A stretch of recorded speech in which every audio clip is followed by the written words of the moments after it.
नजर रुक जाए, बेमिसाल जो कहलाए, सोचिए हजारों साल ये मेरी है। एक बार और जोरदार तालियां बजाइए, उसका हौसला बढ़ाइए आप तमाम लोग। बहुत बहुत शुक्रिया आप लोगों का। जोरदार तालियां बजा करके इसके हौसले को सलाम करिए। बहुत ही बेहतरीन, बहुत ही अच्छा नाम वो अपने शहर का कर रही है, अपने वालिदैन का नाम रोशन कर रही है। ये आली जनाब एक कैबिनेट मिनिस्टर डॉक्टर जुबेर शरण नावर साहब की सालगिरह के मौके पर ये उसको कंप्यूटर दिया जा रहा है ताकि इसका मुस्तकबिल रोशन हो। रफीक भाई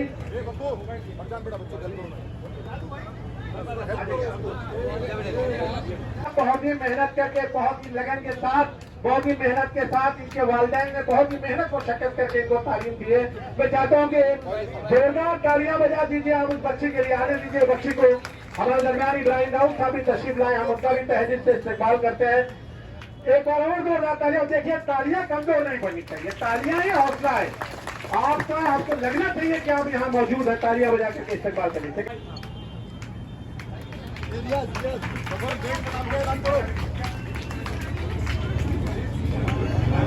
आपके शहर से वीर अब्दुल हमीद या एपीजे अब्दुल कलाम की शक्ल में हो सकता है, इसलिए अपने बच्चों को हर जाकर के इस्तेमाल कर दे दोस्तों।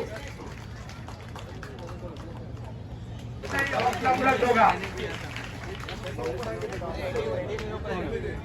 बनाने के लिए आपके जन्मदिन के मौके पर 25,000 रुपए का उनको कैश दिया जा रहा है। एक आइए कादरी साहब।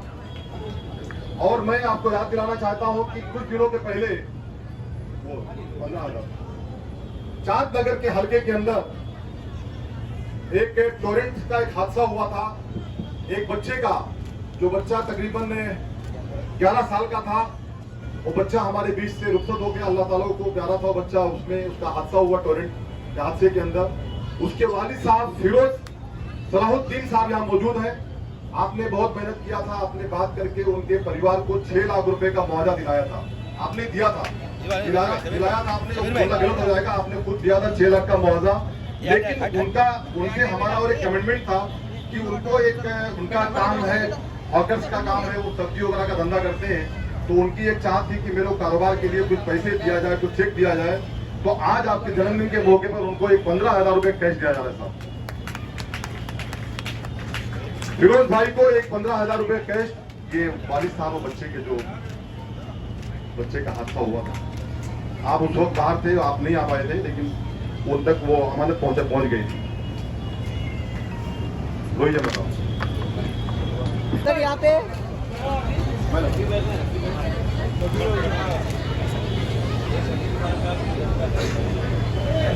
जमीन भाई, शानू पठान, बबलू सिन्हा, हमारा जावेद मेडिकल, गुड्डू खालू, जफर उमानी, नेहा, मरजन मलिक, इम्तियाज गुड्डू, इब्राहिम राउत, सोहेल लोगड़े,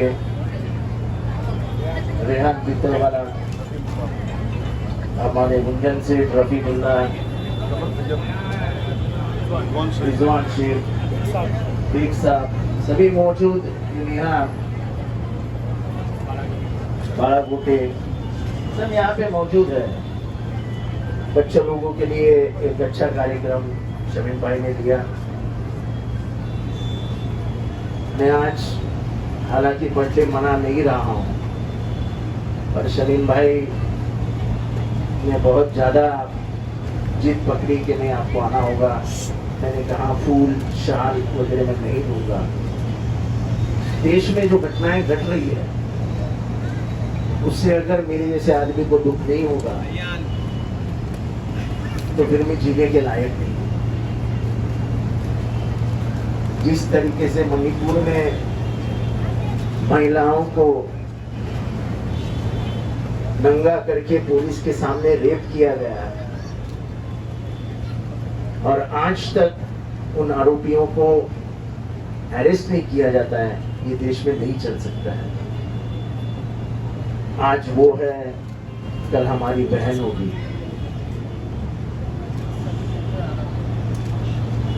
हमारे इधर भी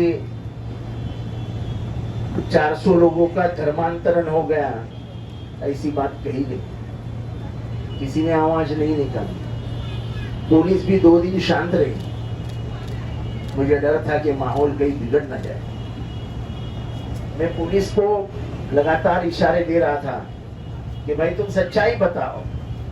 सच्चाई ये निकली कि एक भी धर्मांतरण नहीं हुआ, लेकिन बोलने वाला कोई नहीं था। मुमला अनाथ सा महसूस कर रहा था। बच्चे डरे हुए थे, क्योंकि अगर उत्तर प्रदेश से पुलिस आके यहाँ पे बैठती और हम कुछ नहीं बोलते हुए तो 40-50 बच्चों को वो लखनऊ इलाहाबाद लेके जाते और फिर न जाने क्या होता। परसों जो पालघर में हादसा हुआ वो तो बहुत गंदा घिनौना हादसा। ये हादसा हुआ उसके आधे घंटे के बाद मैंने बोला कि ये द्वेष की राजनीति अब जमीन पे आ चुकी है। एक हवलदार के हाथ में पिस्तौल है, मशीन गन है। वो पहले आधा घंटा अपने अफसर से बहस करता है। मैं आप लोगों से पूछना चाहता हूं, एक पागल आदमी बहस कर सकता है क्या? जरा बोलिए ना, आप भी इंसान है, बोलिए। वो बहस करता है और बहस करने के बाद गोली मारता है, यानी सोच विचार के साथ उसने गोली मारी। फिर वो बंदूक लेके निकलता है और 4 केबिन, आप तो रेलवे से गए होंगे, एक कंपार्टमेंट, दूसरा कंपार्टमेंट, तीसरा कंपार्टमेंट, ऐसा कंपार्टमेंट होता है। 4 कंपार्टमेंट, 6 कंपार्टमेंट में जाके उन्होंने 3 लोगों को मारा। वो 3 ही लोग दाढ़ी बनाए हुए थे। उसने शक्ल देख के लोगों को गोली मारी। ये कोई पागल आदमी कर सकता है? ये कोई पागल आदमी कर सकता है? और पुलिस तुरंत आधे घंटे में बोल रही थी कि वो पागल है। तो भाई वो पागल था तो तुमने उसको काम पे क्यों रखा?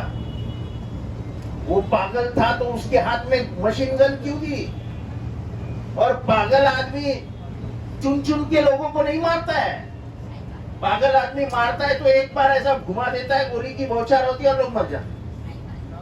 पर यहाँ पे उसने चुन चुन के लोगों को मारा, तो पागल हो सकता है? द्वेष की राजनीति का इस स्तर पर पहुंची है कि आप जान लीजिए।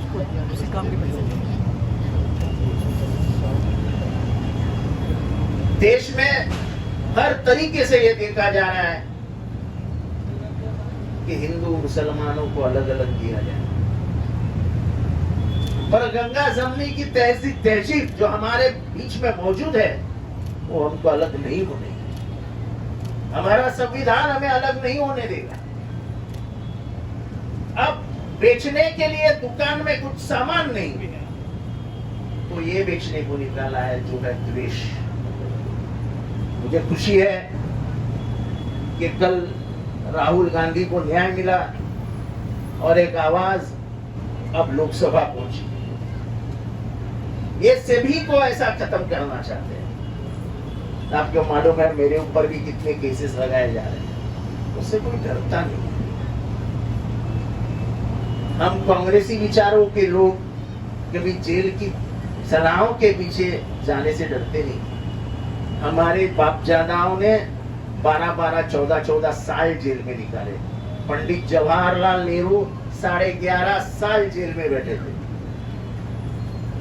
गांधी जी 7 साल जेल में बैठे थे। भगत सिंह ने तो उनको तो फांसी दी गई, डरते नहीं।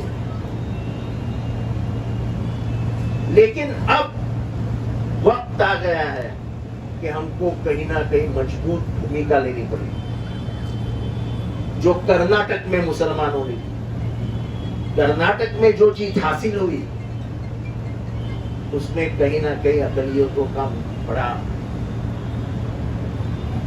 पर वहां का हिंदू भी कह रहा था कि देश का बंटवारा मत करो।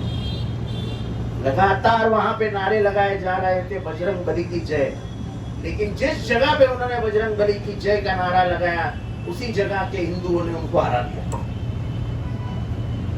लोगों को ये जो हो रहा है, लोगों को नौकरियां नहीं है, पगार कम हो रहे हैं, दिन भर दिन महंगाई बढ़ती जा रही है। गैस कितना 1150 1200 कितना है? 1150। टमाटर का क्या भाव है? 400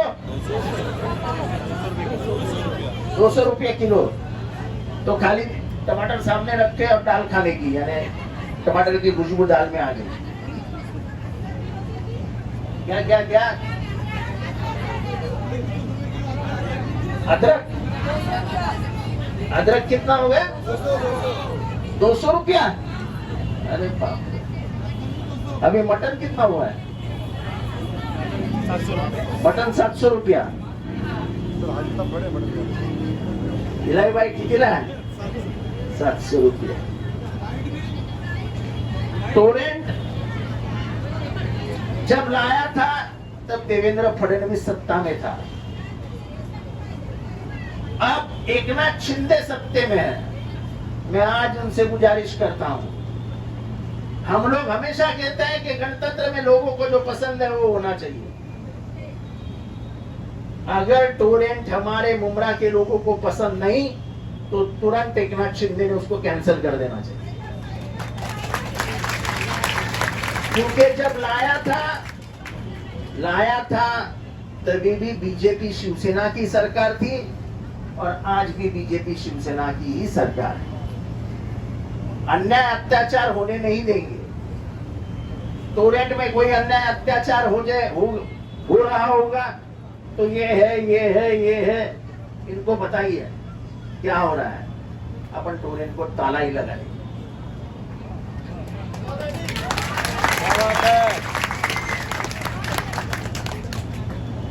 हम ना किसी को डरे हैं ना डरेंगे। पुलिस क्या करेगी? ज्यादा से ज्यादा 2-4 दिन सलाखों के पीछे रख देगी, उससे कुछ फर्क नहीं पड़ता है। लेकिन लड़ाई जरूर लड़ेगी, और खास करके ये लड़ाई हमारे संविधान और धर्मनिरपेक्ष भारत, उसके लिए लड़नी है।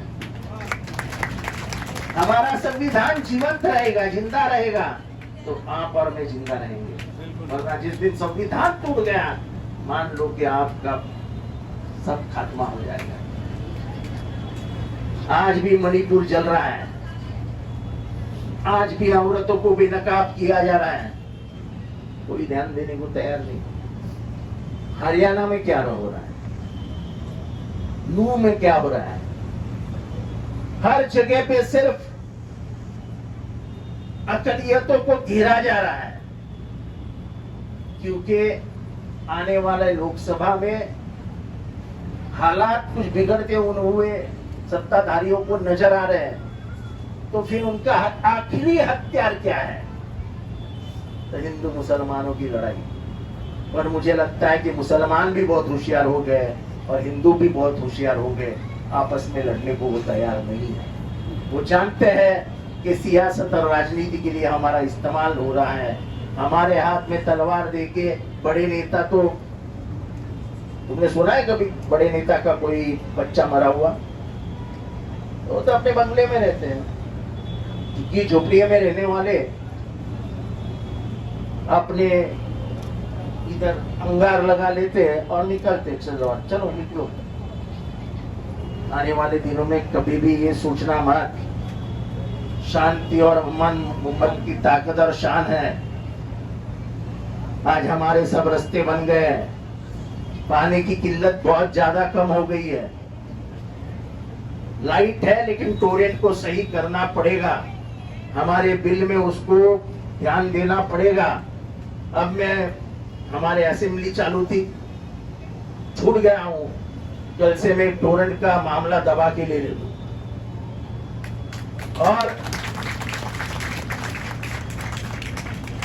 हॉस्पिटल आ गया है,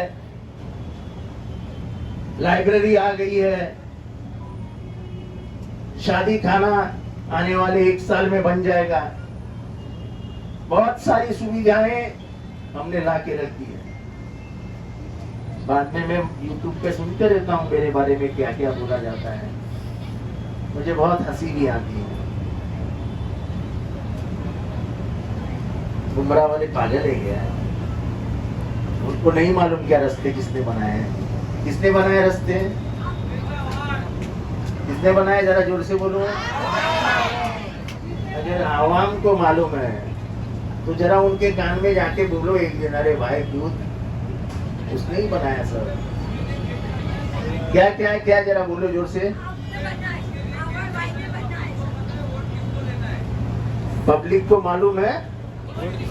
अच्छा ठीक है, तो जिसको आपको सही समझो उसको वोट दीजिए। हाँ? ठीक है ना, मेरे को मालूम नहीं गणतंत्र है, कौन किसके दिल में क्या है मालूम नहीं। जिसको चाहे आप वोट दे सकते हैं।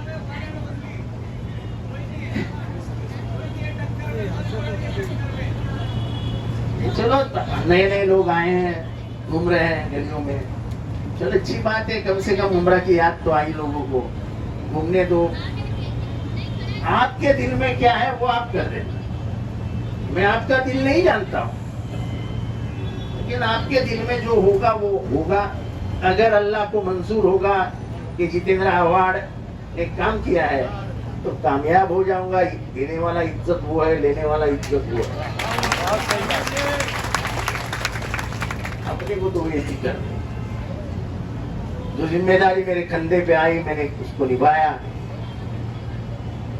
कभी ये नहीं हुआ कि मुमरा वालों ने फोन किया और मेरा फोन बंद था।